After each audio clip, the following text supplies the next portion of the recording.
You think your school rules are bad now? Just wait. In 33 strange school rules from the past, kids got punished for the weirdest stuff.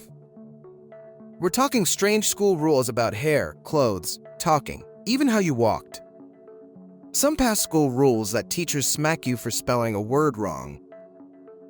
Others force students to stand in silence anytime an adult entered school. There were strange punishments like kneeling on dried peas or wearing dunce caps. Even harmless things like jeans, chewing gum, or left-handed writing broke the rules.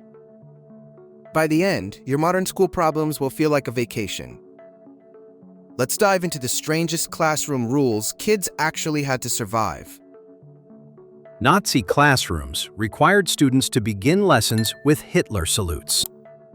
In Nazi Germany, classrooms doubled as propaganda theaters for the regime. Teachers belonged to the Nazi Teachers League and followed party guidelines. Before math or reading, students raised arms and chanted loyalty oaths. Photographs from the 1930s show packed classrooms frozen in salute. Jewish teachers were fired early on, then Jewish classmates disappeared. Even classroom posters mixed handwriting practice with slogans praising the dictator. Kids recited times tables while staring at portraits of Hitler. The school day looked ordinary on paper, but indoctrination dominated everything. Mao-era Chinese schools opened class by reciting quotations from Chairman Mao. Under Mao Zedong, Chinese classrooms began with politics before homework. During the Cultural Revolution, students opened lessons by reading Mao's quotations. Little red books sat on every wooden desk like sacred texts. Teachers led group recitations praising the revolution instead of morning prayers. Students sometimes criticized their own parents during so-called struggle sessions. Math problems referenced grain quotas, steel production, and model factory workers. Posters of Mao hung above blackboards where earlier emperors once appeared. Skipping political rituals could draw suspicion, punishment, or community denunciation meetings. For millions of Chinese kids, school felt like a permanent rally. Imperial Japanese students bowed daily to the emperor's portrait. In Imperial Japan, every school day started with a deep bow. Alongside the portrait, a copy of the imperial rescript stood. Teachers read the rescript aloud, stressing loyalty, sacrifice, and obedience. Children in sailor-style uniforms bowed so low their foreheads nearly touched. On special holidays, schools held ceremonies combining military drills and worship. Refusing the bow could be treated as treason against the emperor. The ritual blurred lines between civics class, religion, and military training. After Japan's defeat, occupation authorities removed portraits and banned the rescript. Japanese schools once enforced strict black hair and natural perm rules. Modern Japan still remembers the strange obsession with student hair color. For decades, many public schools required naturally black, straight-looking hair. Parents sometimes brought baby photos to show brown hair wasn't dye. Some schools issued written certificates stating a student's hair color was genuine. Critics later argued these grooming codes targeted mixed-race or non-Japanese students. Court cases in the 2010s finally challenged some of these policies. The hair rules now symbolize how conformity once trumped individuality in classrooms. Then it gets even stranger. Some Japanese schools checked underwear colors. Dress codes sometimes extended under uniforms, demanding plain white underwear only. Teachers reportedly conducted surprise inspections before swim class or gym. Students lined up, and waistbands were visually checked for color. Parents complained that the practice felt invasive and humiliating for teenagers. Some local boards of education later admitted the rule lacked clear reasoning. Media coverage in recent years forced principals to quietly drop inspections. Officials argued it preserved uniformity, but critics saw control over bodies. Today, many schools are rethinking dress codes after public backlash nationwide. Residential schools cut Indigenous children's hair against family and tribal wishes. One of the first shocks was the haircut at intake. In Canadian and U.S. residential schools, long hair signaled Native identity. For many Plains cultures, cutting hair symbolized mourning or deep loss. Missionaries framed the haircuts as hygiene, discipline, and Christian civilization. Uniforms replaced tribal clothing, and Native names were swapped for English. Some kids later grew hair long again, hiding braids under caps. Today, Truth and Reconciliation hearings highlight these hair-cutting rituals as trauma. American segregated schools legally barred Black children from white classrooms.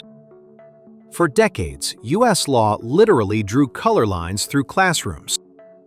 Under Jim Crow segregation, Black and white children attended separate public schools. Kids like Linda Brown in Topeka had to travel further. Brown v. Board of Education challenged that separation in the Supreme Court. In 1954, justices ruled segregated schools inherently unequal, shaking Jim Crow. Desegregation brought federal marshals, angry mobs, and brave children like Ruby Bridges. Some districts closed public schools rather than integrate classrooms by race. The old rules are gone, but segregation patterns still echo today.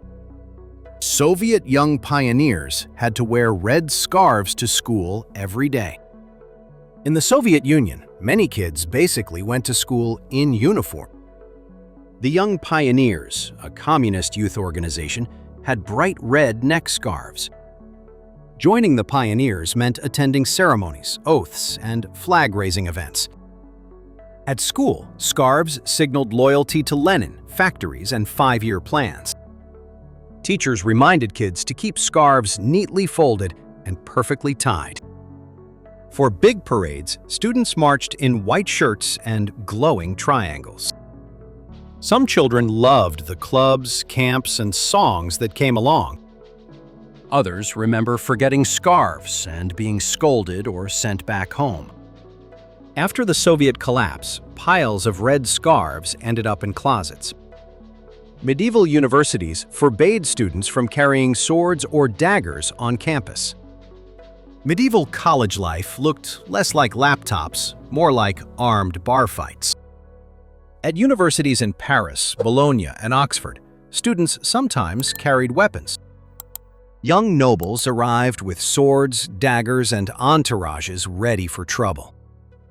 Town and gown brawls got so bad that authorities finally banned weapons. University statutes spelled out which blades were forbidden inside lecture halls. Some schools required students to leave swords in supervised storage rooms. Clerical students, technically churchmen, were especially pressured to appear nonviolent. Despite the rules, nighttime tavern fights between locals and scholars continued. The no weapons policies were early attempts to keep campuses semi-peaceful. Early American schools forced left-handed kids to write with right hands.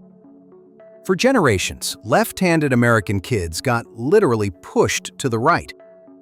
In many 19th and 20th century classrooms, left-hand writing was forbidden. Teachers believed the left side was clumsy, improper, even morally suspicious. Desks and inkwells were designed assuming every student wrote right-handed. Kids like a young Barack Obama remember being corrected repeatedly in school. Others were told left-handedness could hurt their future job prospects. Gradually, research and changing attitudes convinced teachers to stop forcing switches. Today, many classrooms even stock special left-handed scissors and guitar cords. Teachers could legally cane children for even tiny spelling mistakes. For a long time, detention wasn't the scary option in school. Across Britain, Canada, and the United States, corporal punishment was normal. Teachers kept canes, straps, or paddles hanging visibly behind their desks. Some classrooms even had special punishment stools or corners near blackboards.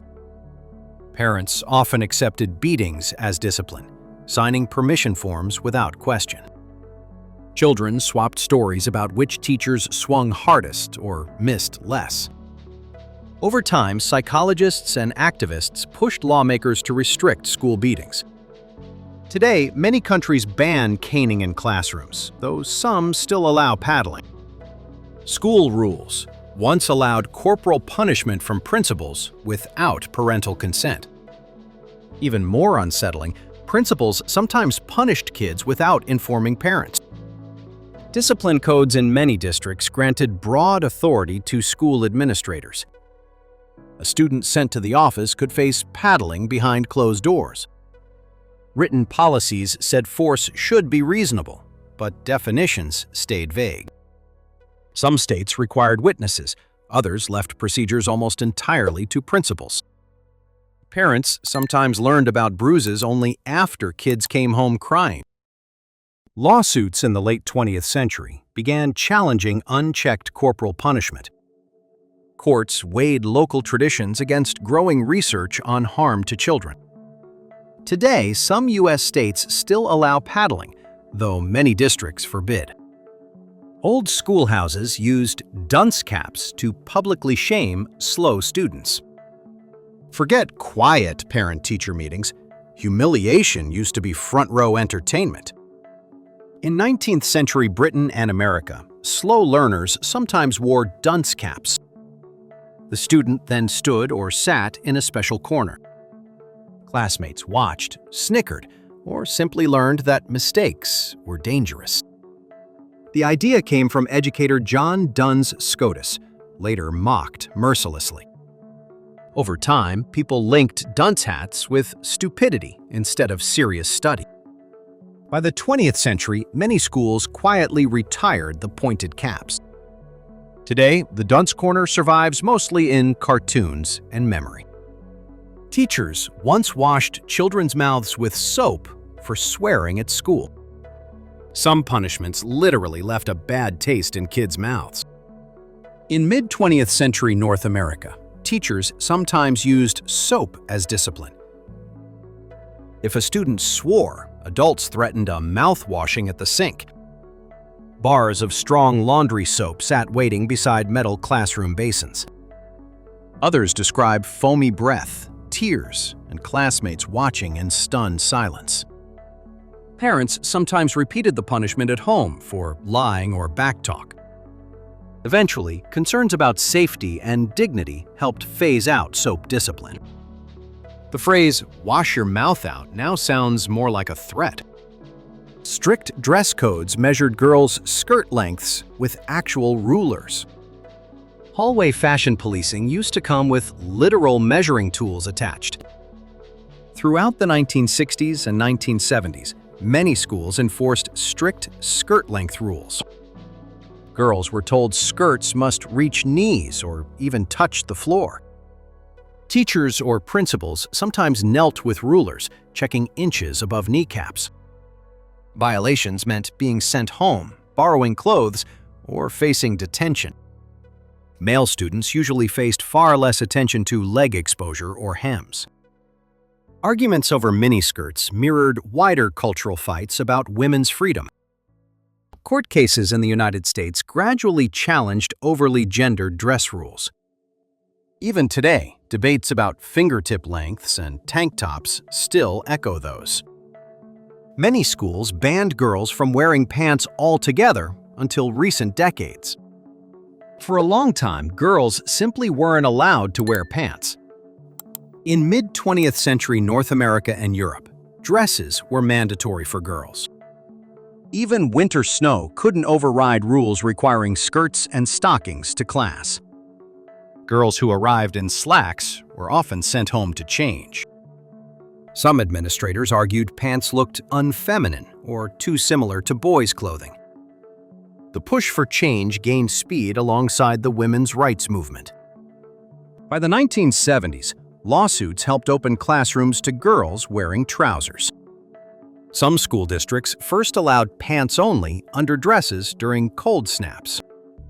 Today, most co-ed schools ignore pant choices, though debates over leggings continue. Early 20th century teachers were forbidden to marry or date publicly. Imagine signing a work contract that controls your love life completely. Around the early 1900s, many American female teachers faced exactly that. Marriage could mean automatic dismissal, sometimes announced at community board meetings. Courts often backed boards, claiming married women belonged at home. Some teachers secretly dated, meeting suitors in neighboring towns or cities. Others quit teaching once they married, losing financial independence overnight. Pressure like this made teaching one of the few respectable jobs. Over time, anti-discrimination laws finally broke links between marital status and employment. Female teachers often lost their jobs immediately after getting married. The rule wasn't just theoretical, it hit real lives overnight. In many districts, a wedding ring meant automatic resignation for women. Contracts stated female teachers would be terminated upon marriage, no exceptions. Newlyweds sometimes hid their marriages, removing rings before entering school.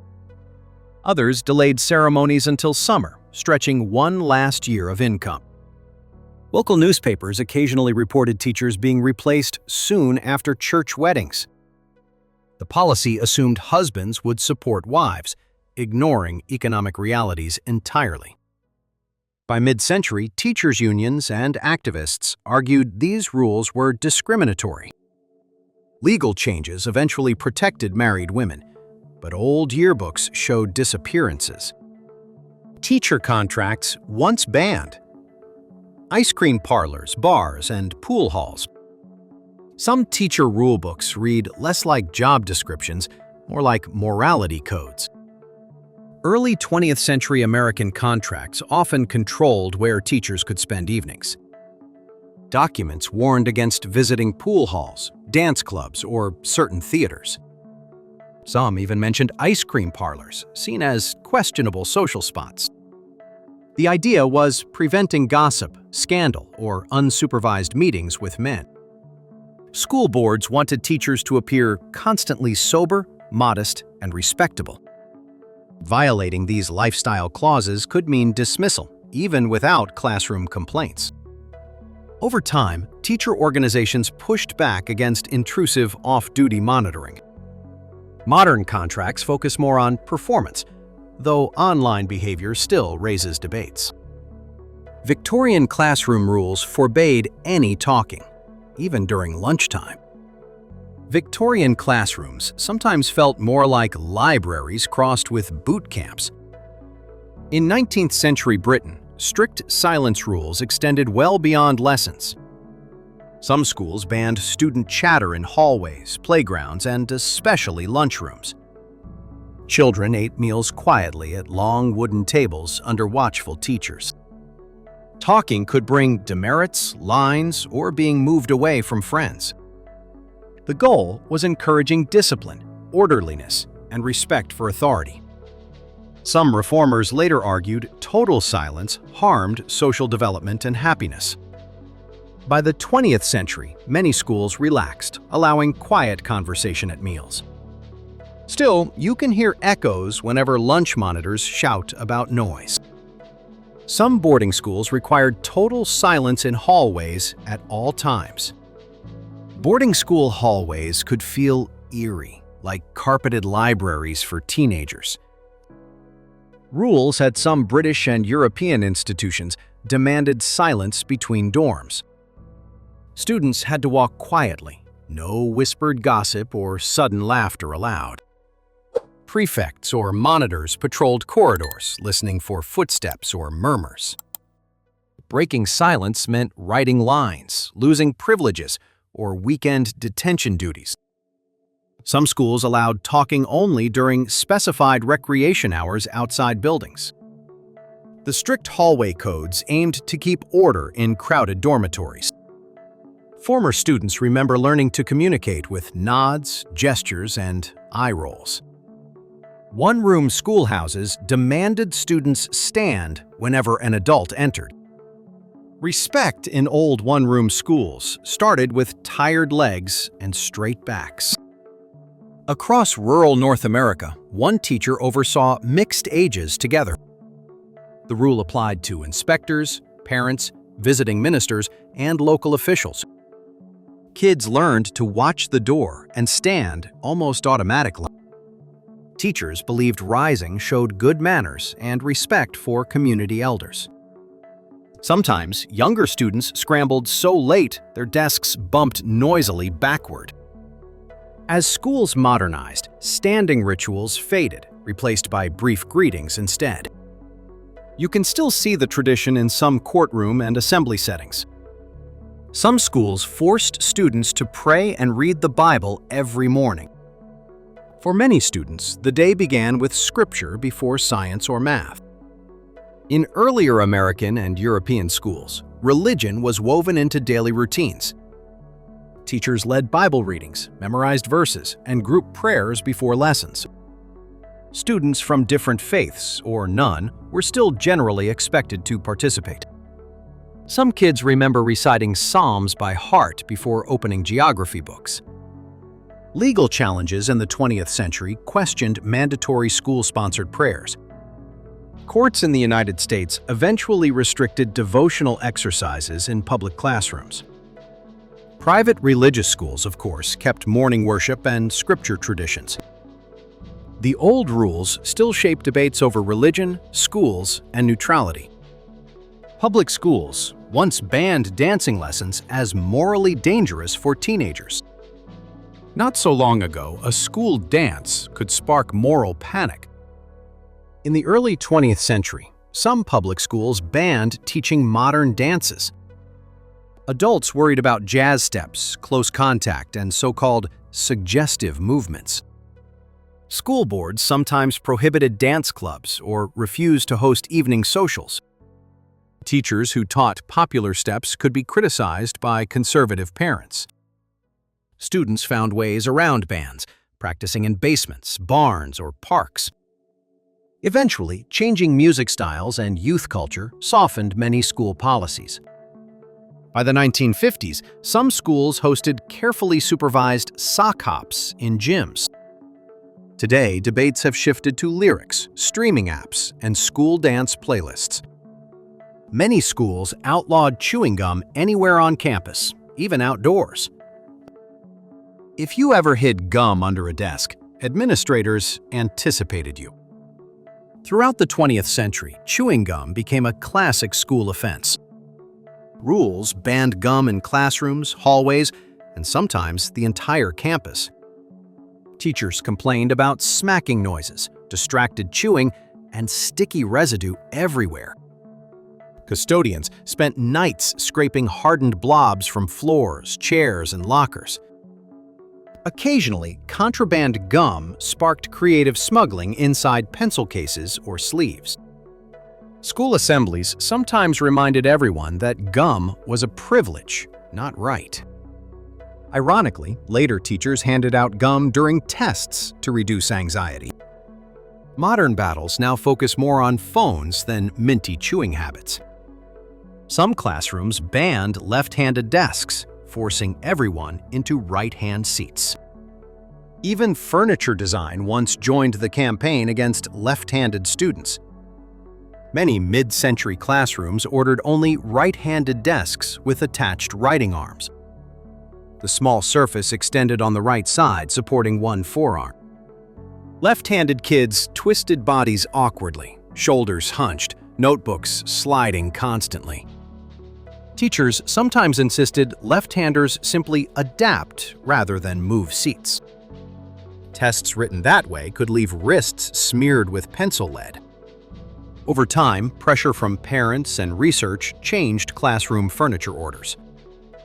Manufacturers began offering left-handed and adjustable desks as standard options. Today, mixed rows of desks quietly show that design finally caught up. Early report cards could deduct marks for smiling or laughing in class. Imagine losing grades not for algebra mistakes, but for grinning. In some early 20th century schools, report cards tracked behavior as heavily. Categories included obedience, seriousness, and sometimes even expressions like smiling. Teachers could lower conduct grades if students laughed during lessons. Class clowns risked official comments about frivolity or lack of self-control. Parents reading these notes sometimes scolded children more about behavior than academics. Some schools proudly displayed charts ranking students by conduct each month. Gradually, educators shifted toward feedback on participation rather than pure seriousness. Still, some modern classrooms quietly reward quiet compliance over curious questions. Morning inspections checked students' fingernails, ears, and shoes for cleanliness. Before math drills, some students faced miniature military inspections every morning. In earlier decades, schools saw themselves as guardians of hygiene and manners. Teachers lined kids up to inspect fingernails, hair, and necks. Dirty nails could mean scrubbing at a sink before joining class.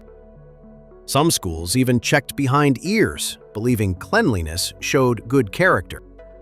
Shoes were examined for polish, laces, and general condition each week. These inspections mattered especially in crowded urban schools with poor sanitation. For some children, school sinks and soap were rare luxuries. Today, inspections focus more on cell phones than fingernail dirt lines. Certain boarding schools required cold showers every morning for discipline. At some boarding schools, the day started with a literal shock.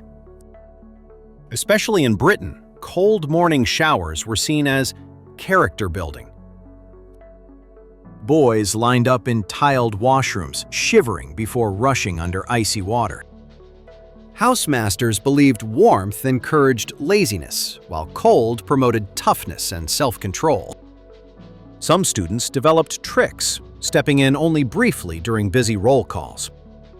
Others recalled classmates slipping on wet floors or fainting from shock. Letters home sometimes mentioned constant colds and sore throats all winter. As health guidelines changed, many schools replaced mandatory cold showers with options. Modern wellness programs now emphasize sleep, nutrition, and consent over icy discipline. Gym teachers forced kids to run laps for failing grades. For many students, gym class punishments felt like endless circles of shame. In countless schools, running laps became the default response to mistakes. Fail a quiz, forget equipment, or talk back, and start jogging. Some coaches ordered entire teams to run when one player slipped. Others used push-ups, wall sits, or timed sprints as academic consequences. Students learned to associate physical exercise with embarrassment rather than health. Sports medicine experts later questioned using conditioning as punishment for learning. Many modern coaches now separate fitness drills from classroom discipline policies. The memory of muddy tracks, though, sticks with people for decades. Headmasters set curfews barring boarding students from town after dark. Boarding school freedom often ended at the front gate after sunset. Headmasters in Britain, Switzerland, and New England set strict evening curfews. Students living on campus needed written permission to leave school grounds. Trips into nearby towns were limited to certain hours and days. Dorm staff sometimes counted heads at night, checking beds during rounds. Breaking curfew could mean losing weekend outings or being gated entirely. Local shop owners knew the rules and occasionally reported wandering students. The curfews aimed to prevent drinking, fights, and awkward newspaper headlines. Today, many schools still have sign-out systems, though tracking is digital. Some schools forced children to write lines hundreds of times as detention. Long before copy-paste, repetition punishment meant actual cramped fingers and ink. In many countries, detention involved writing the same sentence repeatedly. Kids filled notebook pages with promises never to talk in class. Sometimes the blackboard itself was covered in the same scrawled line. Teachers believed repetition would drive lessons, or rules, into memory. For messy writers, punishment doubled as handwriting practice, wanted or not. Some students teamed up secretly, copying each other's lines to finish faster. Others hid finished pages behind radiators, only to be discovered later. Detention has evolved, but the phrase "writing lines" still pops up. Old etiquette rules forbade students from looking teachers directly in the eye. In some eras, good manners meant avoiding eye contact, not holding it. Traditional etiquette guides in Europe and Asia warned children about staring adults. Students were expected to lower gazes slightly when answering questions. Bowing cultures like Japan already emphasized showing respect through posture. In Victorian Britain, manuals told children to look modestly at floors. Teachers sometimes corrected kids who looked too directly at them. Modern education flipped expectations, encouraging confident eye contact during presentations. The change shows how even gaze direction carries huge cultural messages. Early kindergartens required children to nap on rigid schedules every afternoon. In early kindergartens, rest time worked like clockwork, not personal choice. Inspired by Friedrich Froebel, kindergartens spread through Germany and then America. Alongside songs and blocks, many programs scheduled mandatory afternoon naps. Children lay on small mats or cots arranged in careful rows. Children lay on small mats or cots arranged in careful rows. Talking, fidgeting, or getting up early could bring quick scolding. Teachers believed strict routines helped shape healthy, orderly little future citizens. Some kids slept instantly, others stared at ceilings waiting for dismissal. In later decades, many kindergartens replaced naps with longer play periods. The tiny, stackable cots now feel like relics of another parenting philosophy.